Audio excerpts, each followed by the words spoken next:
I'm Keith Michael. This reflected video is part of my ePortfolio, which is a requirement for graduation from the Masters of Educational Technology program at Boise State. A little bit about me. I've been teaching for 8 years now, and I teach 7th and 8th grade science, as well as assist with technology at Weiner High School in Weiner, Arkansas. I've been married for almost 17 years to my wife, Suzanne. I have 2 daughters, Sarah, 12, and Jessie, 7. And last but not least, my favorite sport is NASCAR, and I always attend both spring and fall races at Talladega Superspeedway in Alabama.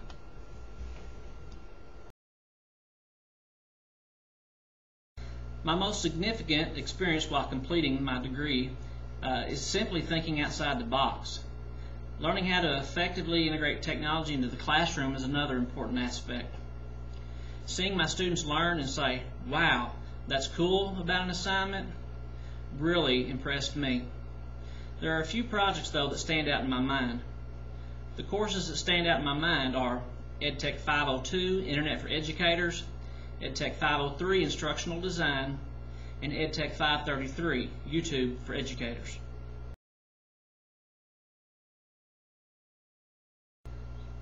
There are 2 meaningful assignments in EdTech 502. WebQuest and Virtual Field Trip were 2 projects from EdTech 502 that I'd like to discuss. Internet for Educators was such a meaningful course in so many ways. First, learning how to build and design websites was a valuable lesson, especially in today's technological society. Next, the WebQuest and Virtual Field Trips were invaluable lessons. I found WebQuest and Virtual Field Trip meaningful because I could take information that would normally be taught in the traditional manner and give it a twist, like taking my students on a virtual field trip for Arkansas history. I used both of these projects in my Arkansas history class, and my students were amazed that learning could be so fun.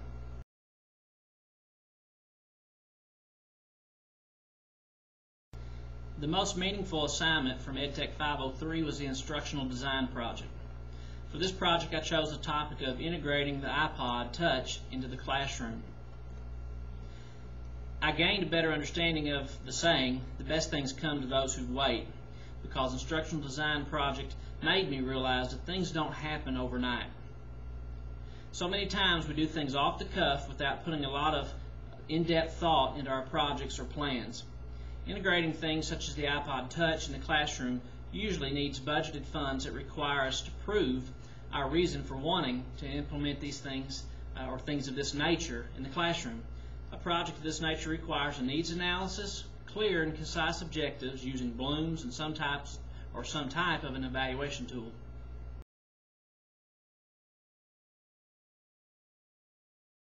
The most meaningful assignment from EdTech 533 YouTube for Educators was the interactive video quiz. The interactive video quiz required learning how to shoot and upload video to YouTube. The interactive video quiz stands out in my mind because my students had never taken a quiz online, much less interactive. It really made an impact on me and my students.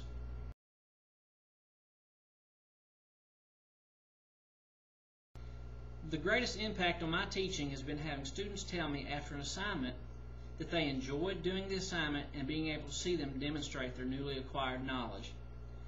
I find that my students work harder with assignments such as WebQuest and Virtual Field Trip. It makes me think of the title of the book, "Never Work Harder Than Your Students."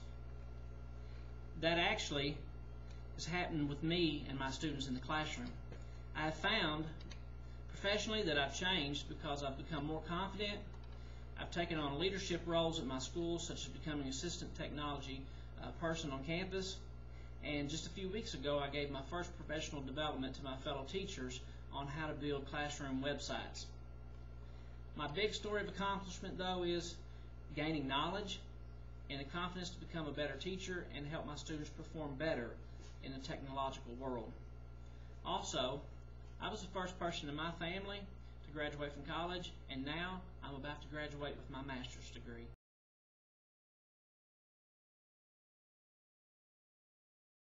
In conclusion, I've enjoyed my time at Boise State, and I've learned many things over the last 2 years.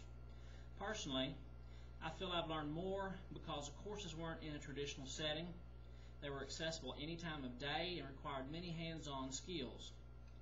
In the beginning, I worried about the distance between home and my professors if any problems were to arise. But quickly I learned that the distance didn't matter. I'll miss Boise State, but I have to say I'm looking forward to resuming some sort of normal life.